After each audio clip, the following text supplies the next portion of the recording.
Hello दोस्तों, स्वागत है आप लोगों का जो मेरे चैनल पर पहली बार। प्लीज़ मेरे चैनल को सब्सक्राइब कर दीजिएगा। इस वीडियो में मैं बात करने वाला लक्ष्मी ऑर्गेनिक इंडस्ट्रीज लिमिटेड के बारे में। आपके सामने नाम दिख रहा होगा। सबसे पहले मैं रिटर्न्स की बात कर लूँ इसके अंदर, तो पिछले 2 सालों में रिटर्न्स की हम लोग बात करें तो -11% का नेगेटिव रिटर्न है। पिछले 6 महीने से बात करें तो ऑलमोस्ट 9.5% का रिटर्न यहाँ पर दिखा चुका है।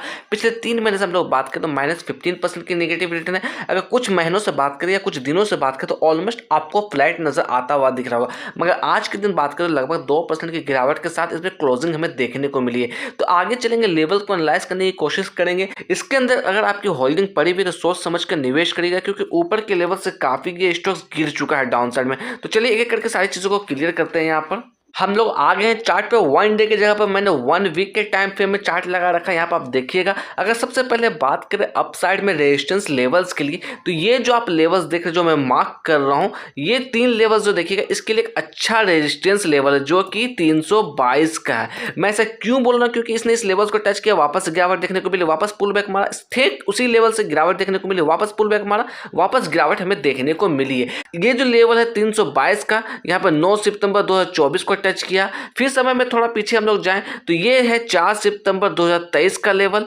उसके बाद और समय में थोड़ा पीछे जाते हैं तो ये लेवल है 5 दिसंबर 2022 की।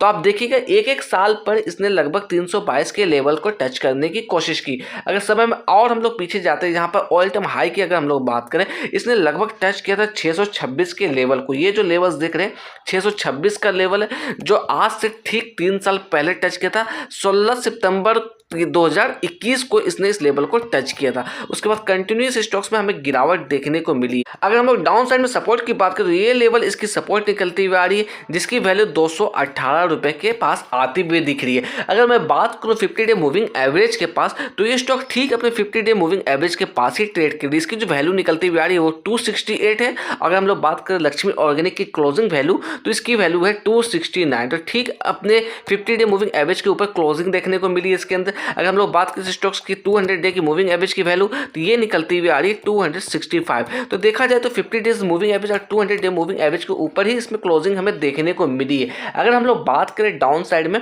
तो जैसा मैंने दिखाया आपको, इसे हम लोग एज अ सपोर्ट के तौर पर कंसीडर कर सकते हैं, जिसकी वैल्यू 218 की आती हुई यहाँ पर दिख रही है। अप साइड में रेजिस्टेंस की जो वैल्यू है वो मैंने आपको डिस्कस कर दिया 322। तो इसके अंदर खरीदारी अगर आप करना चाहते हैं सोच समझ के खरीदारी करिएगा। मैं किसी भी तरह का बाय और सेल की रिकमेंडेशन यहाँ पर नहीं दे रहा हूँ, इसलिए मैंने आपको पहले टेक्निकल्स दिखाया ताकि आपको एक मोटा मोटी एक आइडिया हो जाए। ऐसा नहीं कि बार बार रिटर्न्स आपको वैसा ही मिले या बार बार आपको रिटर्न्स नहीं मिले।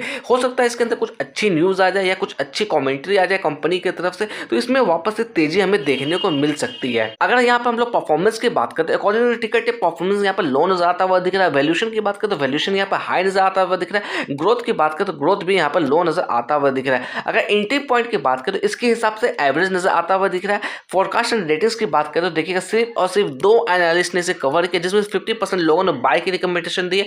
यानी कि सिंपल सी बात है, 2 एक्सपर्ट में से सिर्फ और सिर्फ 1 एक्सपर्ट ने यहाँ पर रिकमेंडेशन दी है बाय की। अगर कुछ और इंपॉर्टेंट बातों को हम लोग चर्चा करें तो म्यूचुअल फंड की हिस्सेदारी बहुत ही जरूरी हो जाती है इसके अंदर। तो देखिएगा 2.53% की हिस्सेदारी म्यूचुअल फंड के पास है। अगर फॉरेन इन्वेस्टर की बात करें उसकी हिस्सेदारी 1.67 की है। अगर रिटेलर्स की बात करें ऑलमोस्ट 25% की हिस्सेदारी नजर आती हुई दिख रही है।